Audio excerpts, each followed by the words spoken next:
अस्सलाम वालेकुम नाज़रीन, प्रोग्राम दो टोक के साथ मैं हूं आपकी होस्ट शुमाइला नवाज। नाज़रीन, साल 2024 अपनी तमाम तर सफ़ाकियों, साजिशों, सानहों और अलमियों के साथ अब आखिरी दमों पर है और साल 2024 मुल्क में पहली सियासी बेयकीनी से ही शुरू हुआ और इसी हंगामा खेजी के साथ अब इख्तिताम पजीर होने जा रहा है। 8 फरवरी 2024 के आम इंतखाबात साल की बड़ी तब्दीलियां लेकर आए और इंतखाबात के नताइज ने न सिर्फ सियासी जमातों बल्कि जो आवाम थी उसको भी अदम इत्मीनान का एहसास से दो चार कर दिया। मुल्क में मुजाहरों और एहतजाजों का एक तवील सिलसिला जारी रहा।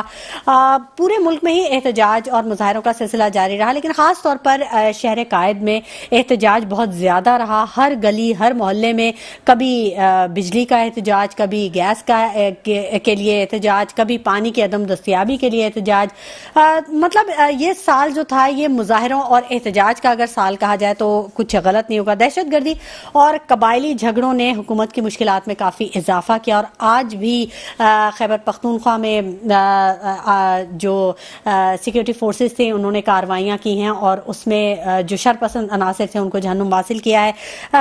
खैबर पख्तूनख्वा और बलूचिस्तान दहशतगर्दों के मरकज़ रहे, जबकि सिंध में ख़ासतौर पर कराची में कई तरक्याती कामों का इफ्तिताह किया गया। आगाज़ तो हो गया, इख्तिताम कब होगा ये भी जानने की बड़ी ज़रूरत है और नए आने वाले साल के लिए जो प्लान्स हैं सिंध हुकूमत के वो क्या हैं ये भी जानने की कोशिश करेंगे। हमारे साथ जो गेस्ट मौजूद हैं मैं उनका तारुफ करवा दूं। तर्जुमान सिंध हुकूमत मोहम्मद अली राशिद साहब ने हमें ज्वाइन कर लिया है अपने प्रोग्राम में, उनको खुश आमदीद कहेंगे। अस्सलाम वालेकुम मोहम्मद अली राशिद साहब।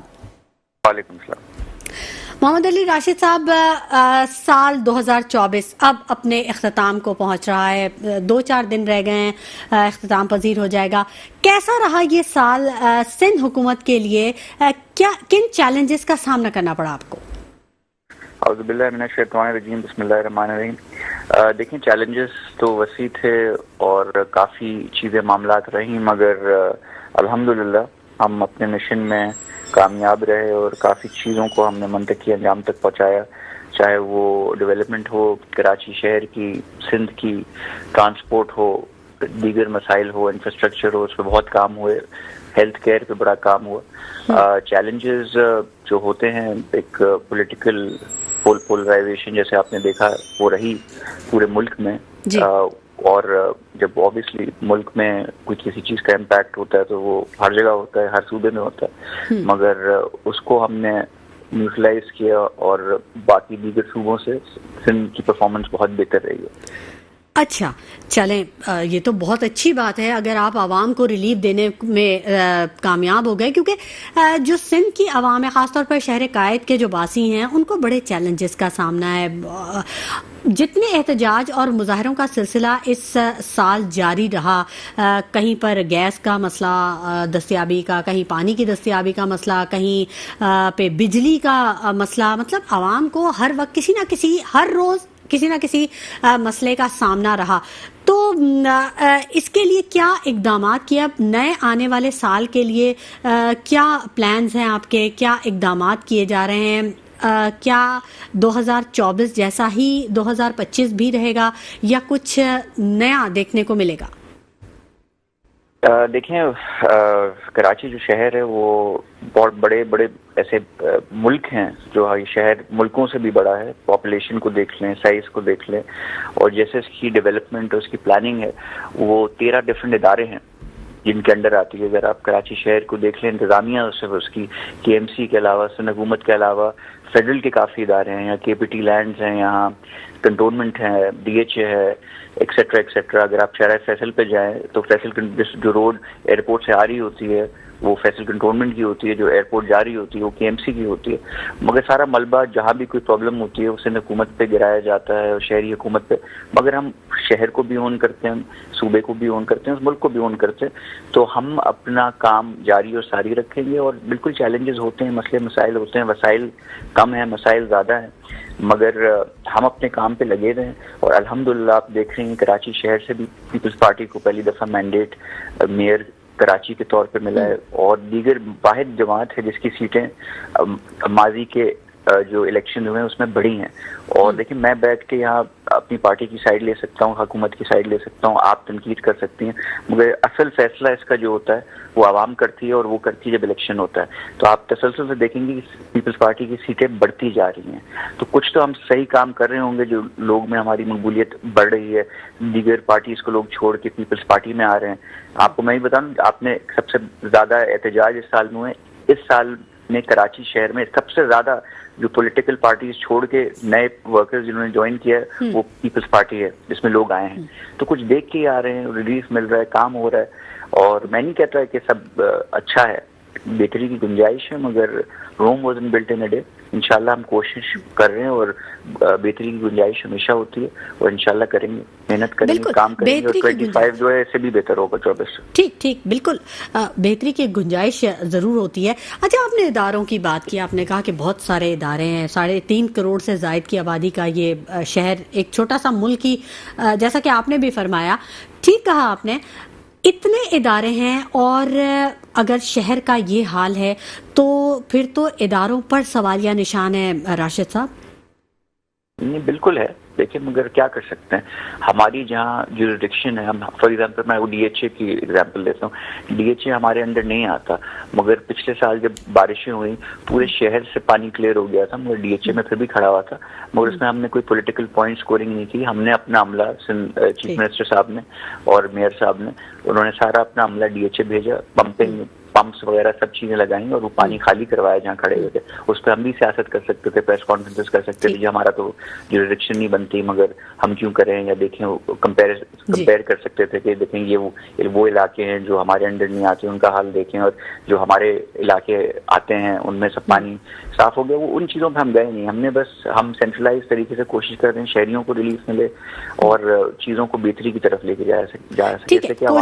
बाशऊर हो चुकी है, और वो अब काम जो करेगा उसी को वोट पड़ेगा, और आवाम भी समझती है, हम भी समझते हैं, बाकी पार्टी भी समझती हैं। तो मुकाबला आप देखेंगे, प्रोटेस्ट और ये सब चीजें चलती रहती हैं, बयानबाजी भी, आए फील्ड पे आके मुकाबला करें, काम करें, हमसे बेहतर काम आप करें तो 100 बिस्मिल्लाह वोट दे देंगे लोग आपको, आपका भी मैंडेट हो जाएगा। जैसे हुकूमत कल को आप बनाएंगे, अगर ऐसे ही आपने, अगर नहीं है तो 3 दफा हमने बनाई, 4थी दफा भी इंशाल्लाह हम बनाएंगे। तकरीबन 17 सालों से तो खैर पीपल्स पार्टी की सिंध में हुकूमत है ही। सैलाब से मुतासर जो गुज़िश्ता साल के इलाके थे उनमें बड़ा काम करने का बताया गया था, तो कितना फीसद वहां पर काम हो गया है, कहाँ तक पहुंचे आप लोगों को रिलीफ देने में?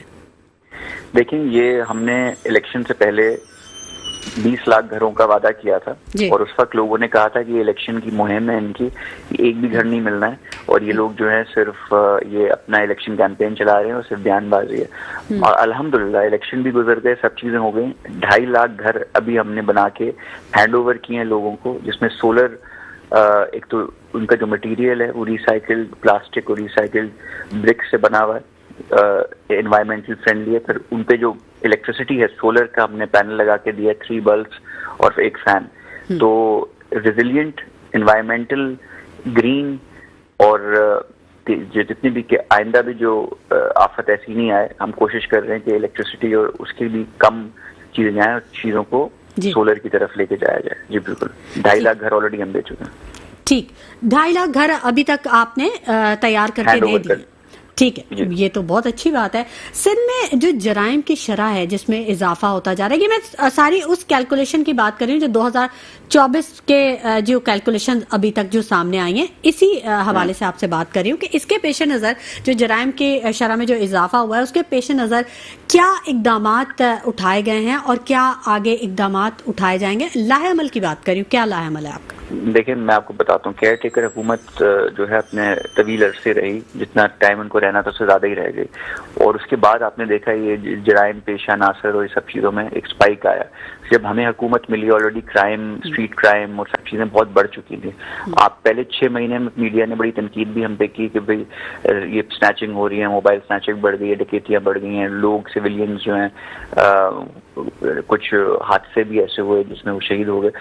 मगर वो 6 महीने के बाद हमने ऐसा कंट्रोल किया है, SHO और पुलिस के नाके और स्नैप चेकिंग और सबको अकाउंटेबल ऐसा किया है कि अब उस चीज़ में अगर आप कंपेयर करेंगी तो काफ़ी वाज़े तौर पे कमी आई है। और जैसे मैंने आपको पहले भी कहा था, बेहतरी की गुंजाइश हर जगह होती है। इंशाल्लाह हम कोशिश करेंगे इसको मजीद भी बेहतर करें, मगर बेहतर हालात। ठीक है। अच्छा, अवामी मसाइल के हल के लिए अब जो अवामी मसाइल, मैं वो बात कर रही हूँ कि जो सड़कों और नाज़रीन हमारा राब्ता मुनक़ता हो गया है। मोहम्मद अली राशिद साहब से तर्जुमान सिंध हुकूमत हमारे साथ मौजूद थे और हमारे सवालों के जवाब दे रहे थे। साल 2024 अपनी तमाम तर रानाइयों और तमाम तर तकलीफ़ों के साथ साथ अब इख्तिताम पजीर हो रहा है और 2-4 दिन ही रह गए हैं और इन 2-4 दिन के दौरान जो सूरत हाल है वो बहुत ज़्यादा मुख्तलिफ नहीं है। वही सूरत हाल है, जैसा आगाज़ हुआ था वैसे इख्तिताम होने जा रहा है। हमारे साथ जो गेस्ट मौजूद हैं उनसे हम अपने सवालों का सिलसिला जारी रखेंगे और मोहम्मद अली राशिद साहब हमारे साथ मौजूद थे, तर्जुमान सिंध हुकूमत, और उन्होंने हमारे सवालों के जवाब देते हुए इस बात को यकीनी बनाने के अज़्म का इजहार किया कि जो आवाम की तकालीफ हैं, जो मसाइल हैं, उनके हल के लिए हम पुरअज़्म हैं और जहाँ तक कोशिश हो सकेगी हम अवामी मसाइल की तरफ तवज्जो देंगे और नए आने वाले साल को में ये कोशिश करेंगे ऐसे इक़दामात कर लें कि तमाम जो मसाइल हैं वो हल हो सके। हम कोशिश कर रहे हैं कि मोहम्मद अली राशिद साहब से दोबारा रब्ता कर सकें और मज़ीद जो उनके अज़्म हैं उन पर रोशनी डाल सकें। जैसे ही हमारा रब्ता होगा ज़रूर उनसे बात करेंगे। यहाँ वक्त हो गया एक छोटे से ब्रेक का, हमारे साथ रहिएगा। वेलकम बैक नाज़रीन, गुफ्तगू के सिलसिले को आगे बढ़ाएंगे। तर्जुमान सिंध हुकूमत मोहम्मद अली राशिद साहब से तो हमारा रब्ता बहाल नहीं हुआ, लेकिन हमें मोहसिन काज़मी साहब जो कि तज्ज़ियाकार हैं और किसी तारुफ के मोहताज नहीं हैं, उन्होंने हमें ज्वाइन कर लिया है, ऑन कॉल हमारे साथ मौजूद हैं। उनसे बात कर लेते हैं। अस्सलाम वालेकुम मोहसिन काज़मी साहब।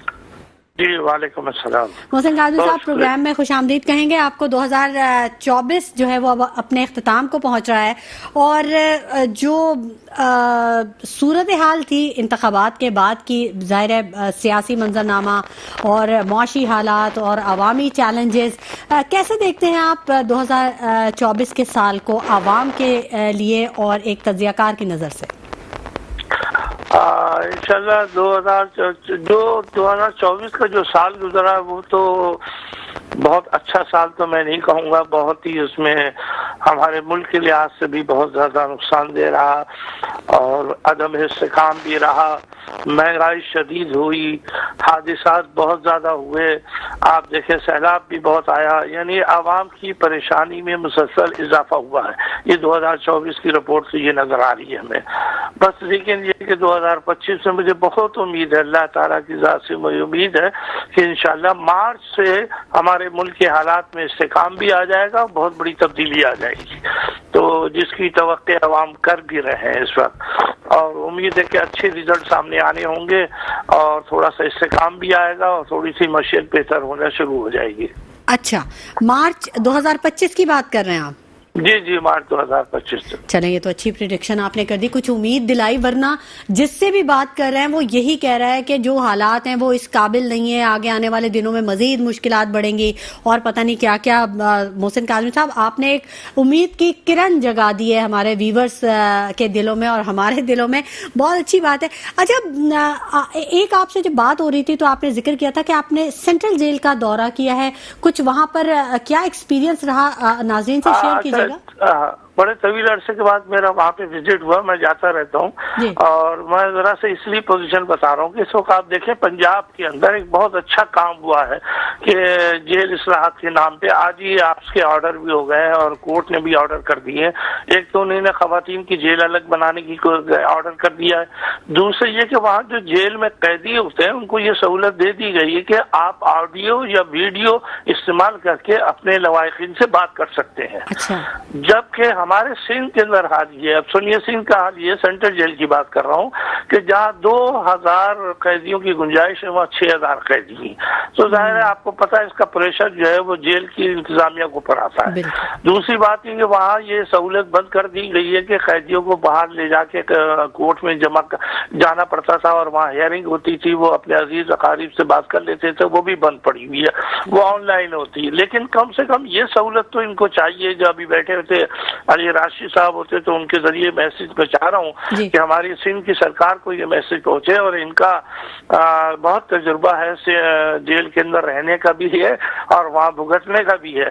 तो जरा इस बात का ख्याल करें। आप तो बाहर आ गए हैं, आप आजाद हैं, आप माशाल्लाह मुशीर बन गए हैं, वजीर बन गए हैं, लेकिन जो वहाँ पे लोग हैं तो ये सहूलत तो आप उन्हें देते हैं ना कि ऑडियो और वीडियो के जरिए वो अपने लोगों से राब्ता करें, क्योंकि वहाँ पे ऐसे ऐसे कैदी, मैं आपको बताऊँ, वो एक तो वो होता है ना जो जेल का कैदी होता है उसको सजा याफ्ता कहते हैं, वो अलग बात है, अपनी सजा भुगत रहा है।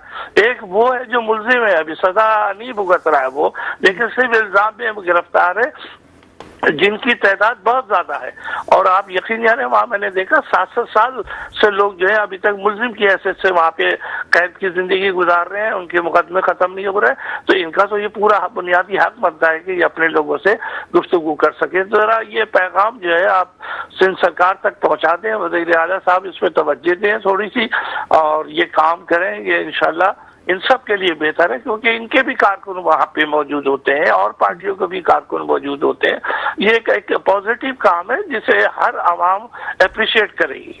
ठीक ठीक, बिल्कुल ठीक है, आपने दुरुस्त कहा। इंसानी हुकूक की तंजीमें भी इस चीज़ पे बड़ा फोकस करती हैं कि जेल में जो लोग कैद हैं उनके भी हुकूक हैं, और बेशक के वो मुल्जिम हैं, मुजरिम हैं, लेकिन इसके बावजूद उनके जो इंसानी हुकूक हैं वो रखते हैं। अच्छा मोहसिन काज़मी साहब, जो आपने ये तो बता दिया कि 2025 के मार्च में तब्दीली आने वाली है और बहुत अच्छी चीज़ें होने वाली हैं, मुल्क मुआशी तौर पे बेहतरी की तरफ जाएगा। तो थोड़ा सा ये भी बताइएगा कि ये तब्दीली की कौन सी किस्म के बारे में आप कर रहे हैं? कुछ हुकूमत के लिए खतरात का इशारा तो नहीं है? अच्छा देखिए, बात ये पॉलिटिकल चेंजेस तो है, ये यकीनी तौर पे ये पॉलिटिकल चेंजेस होगी उस वक्त जो शुरू होगी, क्योंकि इसका ताल्लुक जो है तब्दीली से जरूर है, तब्दीली होनी है। हेलो जी जी काज़मी साहब, आपकी आवाज आ रही है? हाँ जी जी, हेलो। अच्छा, तब्दीली होनी है और इंशाल्लाह इलेक्शन भी होंगे, और मुझे लग रहा है कि नेशनल गवर्नमेंट फॉर्म हो जाएगी मुख्तसर वक्त के लिए, मामला तय हो जाएंगे इनके, और पीटीआई के मामला भी तय हो जाएंगे। और क्या कहते हैं, बस ये तो अच्छी खबरें हैं, लेकिन ये कि एक थोड़ी सी माइनस खबर जो है, चूंकि ये खबरें हैं और खबरें जो हमारी होती हैं या प्रिडिक्शंस होती हैं, ये 100% तो हम नहीं कह सकते, तो अल्लाह की जात जानती है। लेकिन हमने देखा कि कम से कम इसमें यह आ रहा है कि 2 अहम सियासतदान की अपनी जिंदगी मुकम्मल हो जाएगी और हम उनसे महरूम हो जाएंगे। और इसी तरह 2 और शख्सियतें हैं, उनके नाम मैं किसी के नहीं लेना चाहता, वो अहम शख्सियतें जो है गैर सियासी हैं लेकिन मकबूल हैं।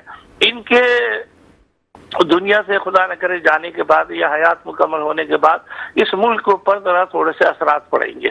तो ये आवाम ज़हनी तौर पे तैयार रहे, इसके अंदर ये होता रहता है, हर साल होता है, हर साल ये वाक़या होता है। तो ये चीज़ें हैं। बाकी ये कि बस पूरी तवज्जो ये दी जाए कि आवाम अल्लाह से भी दुआ करे कि हमें ऐसे हुक्मरान अता करे परवरदिगार कि जो हमारे मुल्क से तामीर नौ का जज्बा रखते हों, वतन की तामीर में वो सरशार हों और ईमानदार हों और करप्ट ना हो, ताकि पाकिस्तान जो है बहुत पीछे जा चुका है, इसको हमें आगे लेके जाना है। और मैं बड़ी उम्मीद रखता हूं कि 2025 में बहुत तेजी के साथ ये मुल्क जो है आगे बढ़ना शुरू होगा। बस दुआ करें कि ये मामला बेहतरी की तरफ जाए और किसी किस्म की कोई जो है मनफी रुकावट पैदा ना हो। अच्छा काज़मी साहब, हम ये देख रहे हैं कि जो मुआशी आशारिये जो हैं वो मनफी की जानिब जा रहे हैं, लेकिन हुकूमत अभी भी यही कहती है कि मुल्क जो है तरक्की करे। आप अता तारड़ साहब का बयान सुन लें या वैसे किसी जो आला हुकाम है उनका बयान सुन लें, वो यही कहते हैं कि मुल्क जो है वो इस्तेहकाम की जानिब जा रहा है। तो आप समझते हैं कि ये उसी का तसलसल होगा? नहीं नहीं नहीं, ये जो अस्वख हुआ है, ये कहते हैं ना कि माशी आशारी हमारे बहुत अच्छे हो गए। हम भी सुन रहे हैं, आप भी सुन रही है, अतातारण साहब भी कहते रहते हैं कि 38% महंगाई जो है 5% पे आ गई है, ये कहते हैं जी। लेकिन सर आप मार्केट में जाए, बाजार में जाए, कोई अनाज सस्ता हुआ हो बता दें आप मुझे, कोई खुर्दनोश की शय सस्ती हुई हो आप बता दें, पेट्रोल सस्ता हुआ हो तो आप बता दें, तेल या गैस बिजली सस्ती हुई हो तो आप बता दें, कोई चीज सस्ती नहीं हुई है, बल्कि अभी भी महंगाई की तरफ जा रही है। तो ये कौन सा आशारिया है, आपका इशारा है कि आप कह रहे हैं कि मुल्क की माशियत बेहतर रहेगी? ये सिर्फ इसलिए बेहतर नजर आ रही है कि इन्हीं ने बैंक में जो पैसा था उसका 20% सूद देते थे, जो खैश तान के वो जो है 9% पे और 19% पे या कम पे लिया है, उसकी वजह से ये हुआ कि थोड़ा पैसा बैंक से निकल के बाहर आना शुरू हो गया, वो आपके स्टॉक मार्केट में चला गया। लेकिन आप बताइए कि इसके अंदर एक भी इंडस्ट्री लगी हो कराची के अंदर या पाकिस्तान के किसी कोने के अंदर, कहीं सनतकारी शुरू हुई हो तो आप बताइए, कहीं प्रोडक्शन शुरू हुई हो तो बताइए। अभी आप देखिए किसान रो रहा है कि उसने कहा हमने गंदम पैदा कर दी है, 3200 रुपए पड़ रही है, गवर्नमेंट कहती है हम 2800 लेंगे। तो आपके सामने ये सारे मौजूद है, ये तमाम इशारे।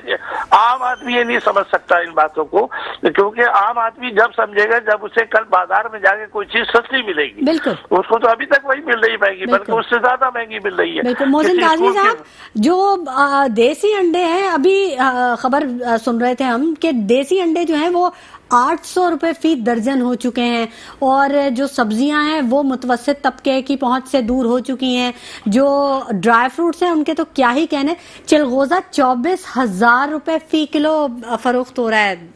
काज़मी साहब जी, अब आप बताइए, चिलगोजा तो आप उस नौबत पे आ गया कि आप तोले के हिसाब से खरीदेंगे। आप उसे वो छिटाक और पाव के हिसाब से नहीं ले, वो गरीब आदमी तो खा ही सकता चिलगोजा। बिल्कुल बिल्कुल, उसका तो निकल गया। मेरा कहने का मकसद, जो साहब भी वजारत खजाना को संभाले हुए हैं और जो लोग इससे मुंसलिक है, वो जरा जहन में बैठे हैं। वो हमारे मुल्क की जो है 10 करोड़ की आबादी जो है वो गुर्बत की लकीर से नीचे आ चुकी है। आप उधर तवज्जो दें। एक घर का बजट जो है, जो आदमी जिसकी तनख्वाह थी 50,000, बेचारा अपना किराया भी देता था, बच्चों की फीस भी देता था, फिर भी हैंड टू माउथ रहता था।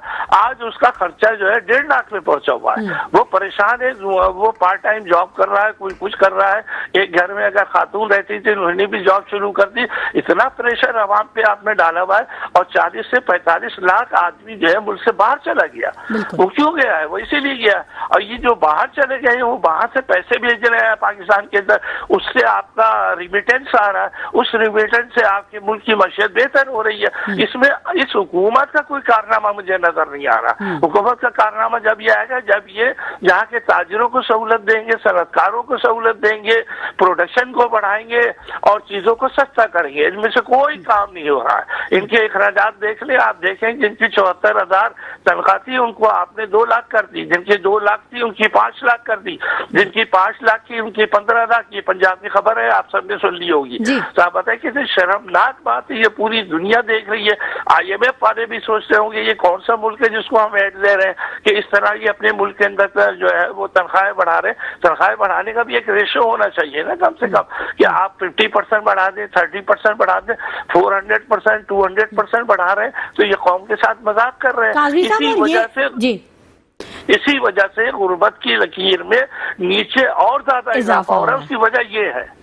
बिल्कुल काज़मी साहब, और ये तनख्वाहें सबकी नहीं बढ़ रही हैं, तनख्वाहें एक मखसूस तबका है जिनकी बढ़ रही हैं, वरना तो यहाँ पर आवाम को तो तनख्वाहें मिलने के भी लाले पड़े हुए हैं।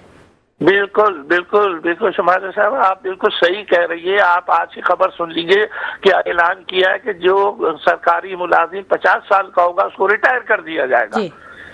आप देखें ना, जो 65 पे रिटायर होता था उसको आप 50 साल पे रिटायर कर रहे हैं, तो आप उसके साथ ज्यादती कर रहे हैं, उसको बेरोजगार करने की कोशिश कर रहे हैं। तो आप इतनी तनख्वाहें बढ़ाने की बजाय तवाज़ुन पैदा करें तनख्वाहों के अंदर। और सर जी, कुछ जगहों पे इतनी मिसमैनेजमेंट है कि जिसे 60 साल में रिटायरमेंट का लेना था, रिटायरमेंट ले लेनी थी, वो 70 में भी नहीं हो रहा शायद। जी जी, अब ये हाल है। और दूसरी ये कि मुल्क के अंदर अदल और इंसाफ का निजाम खुदा के वास्ते लेकर आए। ये जो है आपस में रिश्तेदारियों के ताल्लुकात की बिना के ऊपर लोगों को नौकरियां देना और रिश्वत के जरिए लोगों का काम करना, ये मुल्क के लिए बहुत जहर कातिल है।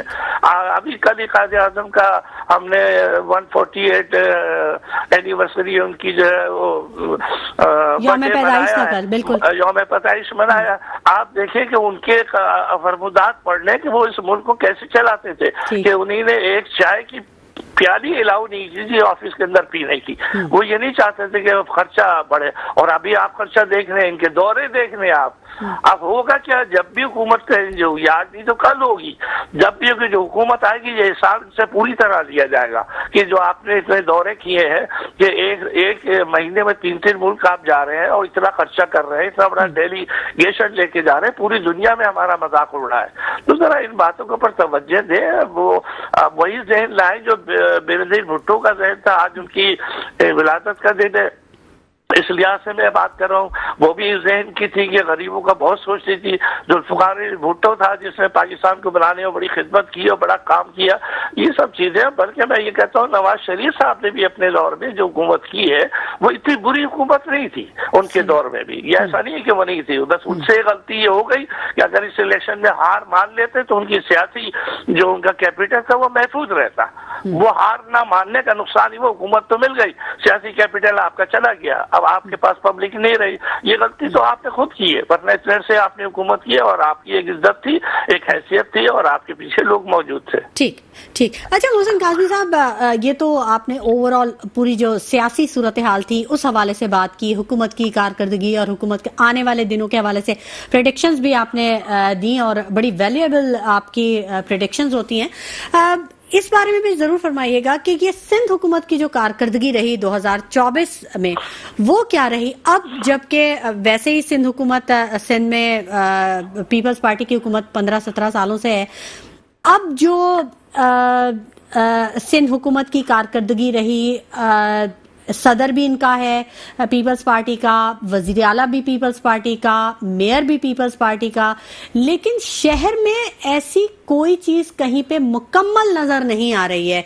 तो इस कारकर्दगी को कहाँ रखेंगे आप, किस खाने में फिट होती है ये कारकर्दगी? बिल्कुल, देखिए इस वक्त जो है सिंध में वाकई पीपल्स पार्टी का राज है और एक जमाने से ये राज चल रहा है। आज भी इनकी हुकूमत है, इन्हीं के हाथ में इख्तियार है, कदम इनके पास है। मुझे बड़ा खुशी होती है कि अब बसें चल रही आ रही है, नई नई बसें आ रही हैं, आप लेकर आ रहे हैं, रोजाना खबरें आप देते हैं बसों की, और थोड़ा बहुत कहीं खुदाई वुदाई भी शुरू किया था। शहर का हाल तो जाके देखें कि तमाम बरसाती नाले टूटे पड़े हुए हैं, सड़कें टूटी पड़ी हुई है, हर जगह खुदाई की हुई है। कम से कम इस पर तो तवज्जो दें कि अगर आपने वहां पे कोई डेवलपमेंट का काम करना है तो लोगों का स्पेस तो बंद ना करने दें ना। आप जाके करीमाबाद का वो अंडरपास देखें, 2 साल से आपने खोद के रखा हुआ है, काम तो उसमें 1% नहीं किया आपने, तो क्या जरूरत थी आपको खोदने की? और सबसे बड़ी बात है, मैं सिंध गवर्नमेंट से सवाल करता हूँ कि करीमाबाद में अंडरपास बनाने की आपको जरूरत क्या थी? इसलिए कि वो छोटी सी सड़क है, उसके लिए अंडरपास थोड़ी बनता है। अंडरपास तो वहां बनता है तभी सड़कें होती है जहाँ पे रश होता है। ये सब चीजें हैं अपनी जातियात के लिए है, तो ये जातियात से हटना चाहिए, इनको आवाम का ख्याल करना चाहिए। ठीक है, कौमी मफाद पे काम करना चाहिए, ना कि जाती मफाद पे। बहुत शुक्रिया मोहसिन काज़मी साहब, आपने अपने कीमती वक्त में से हमारे प्रोग्राम के लिए वक्त निकाला। नाज़रीन, गुफ्तगू का सिलसिला जारी रहेगा, वक्त हो गया एक छोटे से ब्रेक का, हमारे साथ रहिएगा। वेलकम बैक नाज़रीन, गुफ्तगू के सिलसिले को हम आगे बढ़ाएंगे और हमें ज्वाइन कर लिया है बैरिस्टर अली ताहिर साहब ने। इनसे बात करेंगे, कानूनी माहिर है। अस्सलाम वालेकुम बैरिस्टर अली ताहिर साहब। वालेकुम सलाम, thank you very much for having me. आपको खुशामदीद कहेंगे बैरिस्टर साहब अपने प्रोग्राम में। जो 2024 का साल गुजरा है बड़े एहतजाज मुजाहिरों का, और आपकी जो पार्टियां थी उनकी जानिब से भी बड़े कहा गया कि बड़ी हमने कुर्बानियां दी हैं, बहुत मेहनत की है, बड़ा काम किया है। कैसे देखते हैं आप ओवरऑल इस साल को सियासी माहौल में और मुआशी माहौल में? देखिए, this is a very bad year for Pakistan. This was a year of political instability. आपने देखा कि जनवरी में जो मुल्क में पोलराइजेशन रही, माहौल रहा, एक सियासी जमात से आपने सिंबल छीन लिया और सारी लीडरशिप को अंदर करके कहा कि आइए अब इलेक्शन लड़िए। फिर 8 फरवरी को जो मैंडेट की चोरी हुई, ये इस तरह से साल शुरू हुआ और वहां से पॉलिटिकल इंस्टेबिलिटी इस मुल्क के अंदर शुरू हुई। और आज भी आपने देखा कि 60 और लोगों को पाकिस्तानी सिविलियन का मिलिट्री ट्रायल कर एक प्रेस रिलीज जारी कर दी गई कि ये लोग गिल्टी हैं।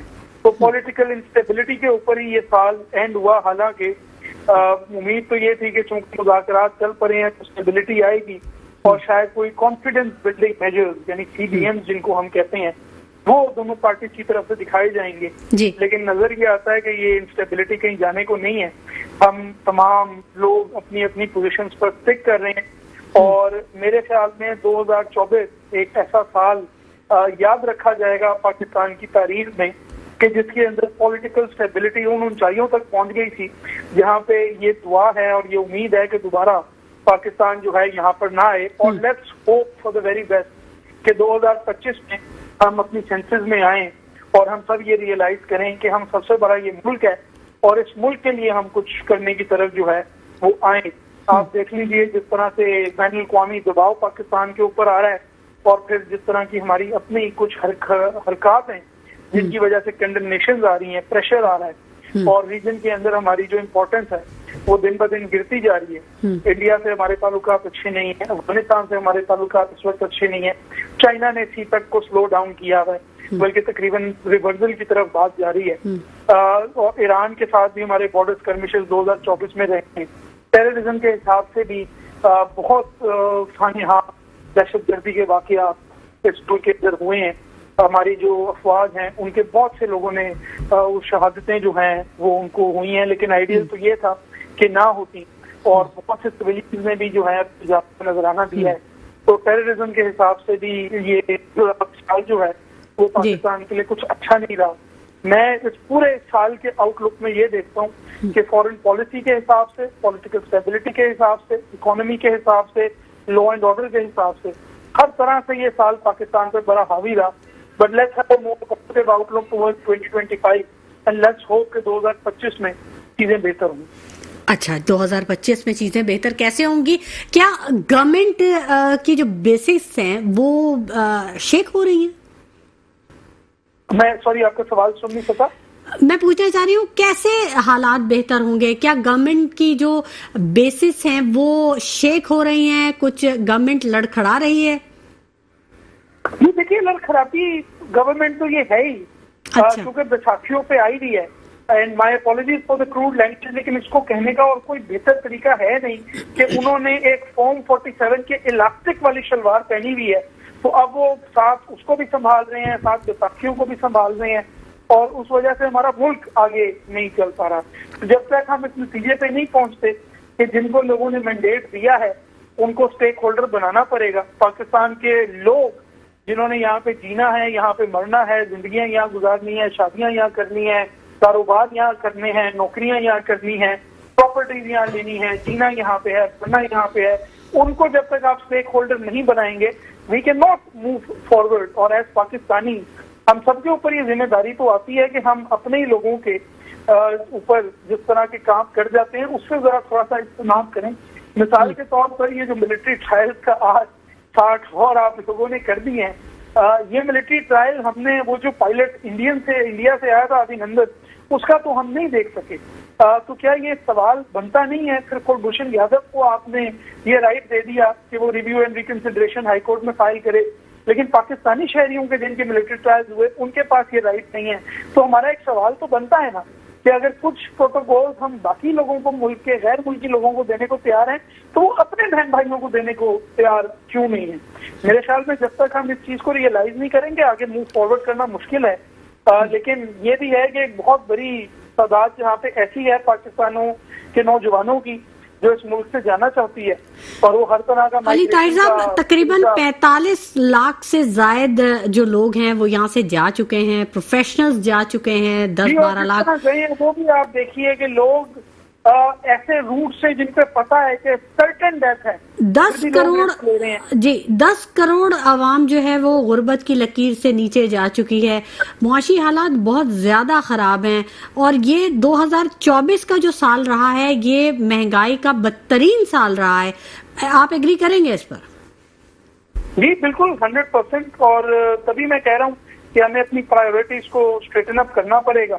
हमारा जो यूथ है उसके अंदर हमें थोड़ा सा कॉन्फिडेंस इंस्पायर करना पड़ेगा लाजमी तौर पर, वरना अदरवाइज इस वक्त तो कॉन्फिडेंस शैटर्ड है, बिजनेस एनवायरनमेंट अच्छी नहीं है, इमिग्रेशन जो है वो तेजी से जारी है, दहशतगर्दी के वाकयात हो रहे हैं, पॉलिटिकल इंस्टेबिलिटी अरूज पर है। आपकी तमाम बातों से मैं एग्री करता हूँ, but at the same time मैं ये भी देखता हूँ कि मेरे जैसे लोग भी इस मुल्क के अंदर हैं जो ये सोचते हैं कि जो भी हैं इस मुल्क से ही हैं और इस मुल्क के लिए ही हैं, और हम इंशाल्लाह इस मुल्क को रीबिल्ड करेंगे। ये स्पिरिट तो कम से कम हमारी यही होनी चाहिए कि हम अपनी बात इस मुल्क में मनवाएंगे भी, इस मुल्क की हुकूमत हम चलाएंगे भी, और हम इस मुल्क को ठीक भी करेंगे इंशाल्लाह।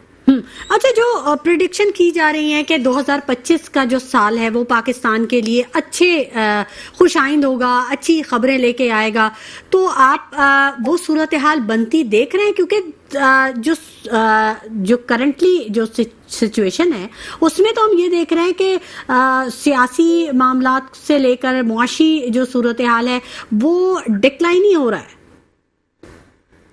जी देखिए, इसका पहला स्टेप तो ये है कि लोगों की बिल को मान लिया जाए, अपनी ईगोस को उससे पर्दा कर दिया जाए। लोगों ने यानी सियासी इस्तेहकाम आएगा तो फिर मुआशी इस्तेहकाम आएगा।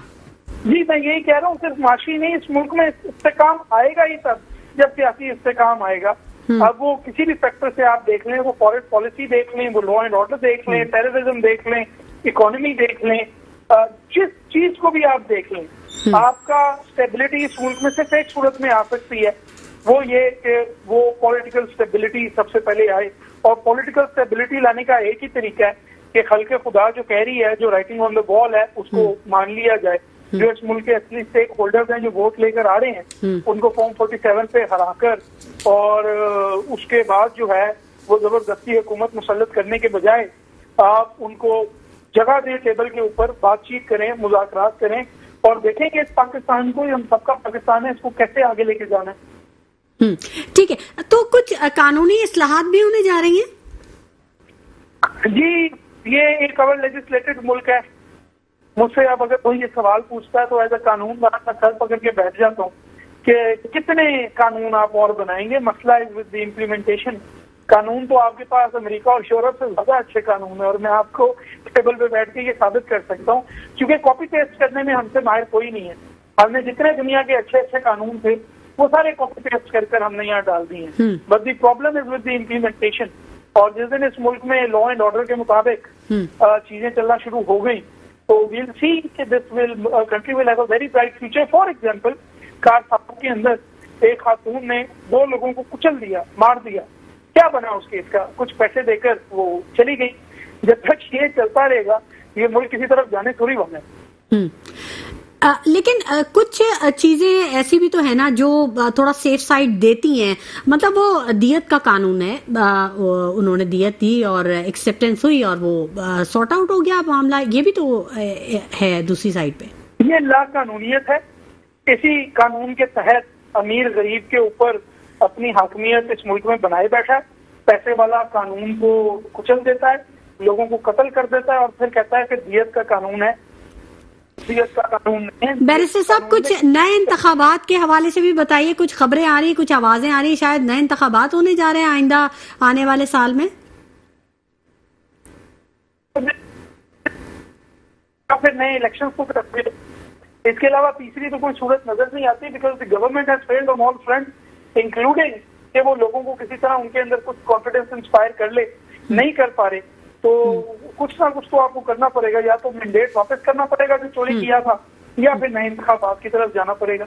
तो अभी 8 फरवरी का जो इंतखाबात हुए थे, अब 1 साल बाद फिर अगर इंतखाबात होते हैं तो वही 50 अरब 60 अरब फिर उसमें लगाया जाए, वही आवाम के हुकूमत के खजाने से अवामी टैक्स के पैसों को, और फिर से अगर रिजल्ट वही आया तो फिर क्या गारंटी है कि अब साफ और शफाफ इंतखाबात होंगे?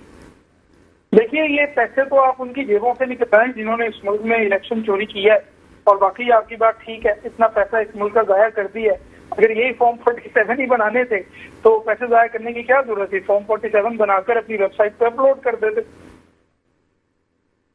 जी ठीक है, बहुत शुक्रिया बैरिस्टर अली ताहिर साहब, आपने अपने कीमती वक्त में से हमारे प्रोग्राम के लिए वक्त निकाला। नाज़रीन, साल 2024 के हवाले से हम गुफ्तगू के सिलसिले को जारी रखे हुए हैं। कैसा साल ये रहा, सियासी सूरत हाल क्या रही, मुख्तलिफ सियासी रहनुमाओं से और तज्जियाकारों से हम बात कर रहे हैं और उनकी राय जान रहे हैं। ख़ास तौर पर हम जो मुआशी सिचुएशन रही उस हवाले से भी हमने राय जानी और सूरत हाल यही रही कि 2024 का जो साल था तमाम सभी तज्जियाकारों ने और सभी रहनुमाओं ने ये बात, इस चीज़ को एक्सेप्ट किया कि 2024 का जो साल था वो खासा चैलेंजिंग रहा और ना सिर्फ गवर्नमेंट को बल्कि आवाम के लिए भी ये बहुत बड़ा चैलेंज रहा ये साल, और हर दिन एक नया चैलेंज सामने आता था। बहुत सारी चीज़ें हैं जिन पर बात अभी होगी और तज्जियाकारों से हम राब्ता भी करेंगे, लेकिन वक्त हो गया एक ब्रेक का, हमारे साथ रहिएगा। वेलकम बैक नाज़रीन, गुफ्तगू के सिलसिले को हम आगे बढ़ाएंगे और कुछ मुआशी हवाले से बातचीत करेंगे कि मुआशी सूरत हाल क्या रही। राशिद सिद्दीकी साहब माहिर मुआशियात हैं, हमें ज्वाइन कर चुके हैं ऑन कॉल, उनको खुशामदीद कहेंगे। अस्सलाम वालेकुम राशिद सिद्दीकी साहब।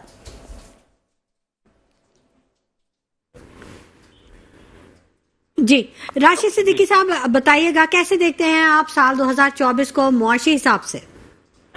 मुआशी क्योंकि और पाकिस्तान की मईशत बहुत बड़ा बुरा कर रहा कि इंडस्ट्रीज के अंदर आपने देखा जिस हिसाब से जितनी तेजी से सूद बढ़ा और 24 से 25% के ऊपर सूद आ गया, तो उसकी वजह से जो इंडस्ट्रीज थी उनके ऊपर एक बहुत बड़ा मसला आया और बहुत सारी इंडस्ट्रीज जो थी वो बंद हो गई। अच्छा, फिर इसी साल के अंदर जो इलेक्ट्रिक के रेट से वो भी बहुत ज्यादा मतलब काफी बढ़े। फिर इसी 2024 के साल के अंदर जो एक लेबर की अपना मिनिमम वेज थी वो भी बढ़ गई और फिर 2024 के अंदर जो एक रिसेशन था ये एक वर्ल्ड वाइड रिसेशन था और ये सिर्फ पाकिस्तान नहीं था बल्कि पूरी दुनिया में रिसेशन था, जिसकी वजह से हमारी एक्सपोर्ट जो गई और इम्पोर्ट के ऊपर भी, क्योंकि हमारे यहाँ जो डॉलर के मसइल आए, इम्पोर्ट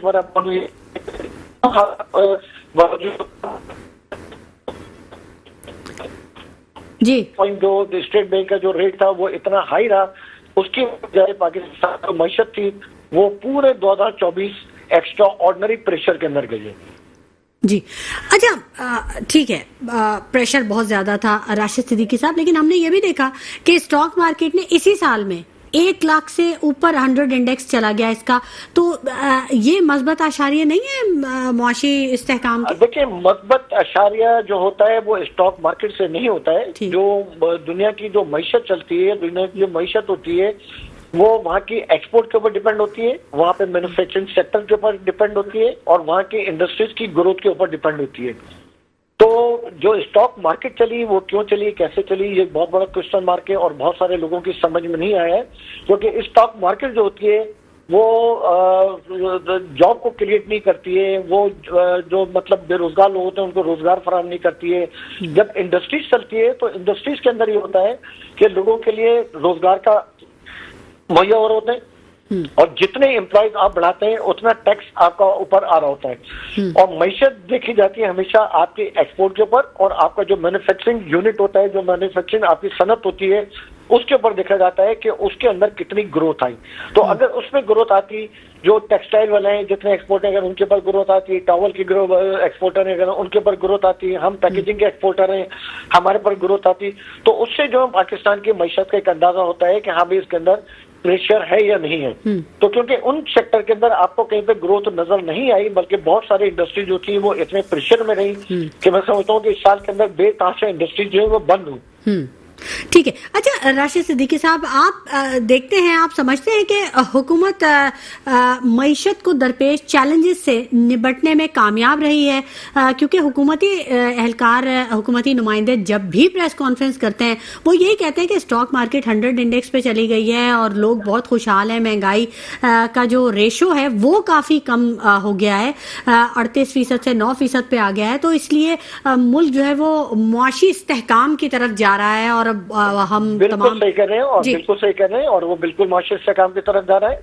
और हम लोग की 2-3 दफा चीफ ऑफ आर्मी स्टाफ के साथ मीटिंग हुई है और उन्होंने हमसे जितने वादे करे थे वो सारे के सारे वादे मुझे पूरे होते हुए नजर आ रहे हैं। उन्होंने हमको कहा था कि बेस पॉइंट हम आपका इतना इतना कम कर देंगे, जितने उन्होंने वादा करा था उतना कम हो गया। और उन्होंने कहा था 2025 के अंदर हम इसको सिंगल डिजिट में ले आएंगे, वो भी मुझे होता हुआ नजर आ रहा है। उन्होंने कहा था कि हम बिजली के जो आपके प्राइसेस हैं उनको हम नीचे लेके आ जाएंगे, तो वो भी मुझे नीचे आगे आने वाले टाइम पे नीचे आती हुई नजर आ रही है। तो उनकी उन वजूहात की वजह से एक यकीनी सूरत हाल पैदा हो गई है, जिसकी वजह से जो एक सनतकारों में जो एक मायूसी बहुत अरसे से बढ़ी हुई थी वो अब काफी हद तक जो है यकीनी सूरत हाल के अंदर बदल गई है। और मुझे लग रहा है कि हुकूमत की जो पॉलिसी है अगर ये कंटिन्यू ऐसी रही तो हमारी जो मैशत होगी वो आने वाले साल में 2025 में बहुत बुलंद होगी। अच्छा, अगर मईशत को इस्तेहकाम हासिल हो जाता है तो आप समझते हैं कि हुकूमत के इस्तेहकाम के लिए भी बहुत जरूरी है कि माशी इस्तेहकाम हो, तो हुकूमत कामयाब हो जाएगी, इसका मतलब है? देखिए, मैं तो कहूँगा जरूर कि इस वक्त हुकूमत कामयाब है। हुकूमत ने बहुत सारे, जिस वक्त हुकूमत ने हुकूमत संभाली थी तो उस वक्त तो एक्स्ट्रा ऑर्डिनरी बड़े प्रेशर में थे और एक ऐसे वक्त में संभाली थी जिस वक्त पाकिस्तान के डिफॉल्ट होने के खतरात थे, और एक ऐसे वक्त में उन्होंने हुकूमत संभाली थी जिस वक्त लोग हुकूमत लेने के लिए तैयार नहीं थे, ठीक है ना। लेकिन उसके बाद इतने चैलेंजेस हालात में आके उन्होंने हुकूमत संभाली और जितनी तेजी से उन्होंने इन्फ्लेशन को कम करा, जितनी तेजी से उन्होंने मुल्क को मतलब मईशत को इस्तेहकाम दिया, जितनी तेजी से उन्होंने सूद वगैरह नीचे करे, तो मैं समझता हूँ कि उनकी एक ये कामयाबी है।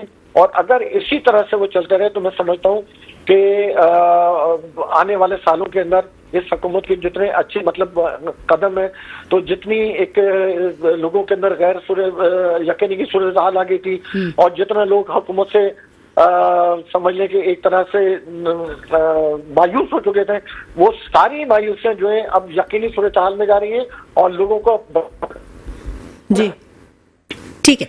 बहुत शुक्रिया राशिद सिद्दीकी साहब, आपने हमारे प्रोग्राम के लिए अपने कीमती वक्त में से वक्त निकाला। बहुत शुक्रिया मोहसिन काजमी साहब के आपने वक्त निकाला। बहुत शुक्रिया बैरिस्टर अली ताहिर साहब के आपने हमें वक्त दिया और बहुत शुक्रिया मोहम्मद अली राशिद साहब के आपने हमारे प्रोग्राम के लिए वक्त दिया। नाज़रीन, आवाम बहुत बाशऊर है और आवाम सब जानती है, हुकूमत को ये जरूर मालूम होना चाहिए। इसी के साथ शुमाइला नवाज को इजाजत दीजिए। अपना बहुत ख्याल रखिएगा। अल्लाह ने के बाद।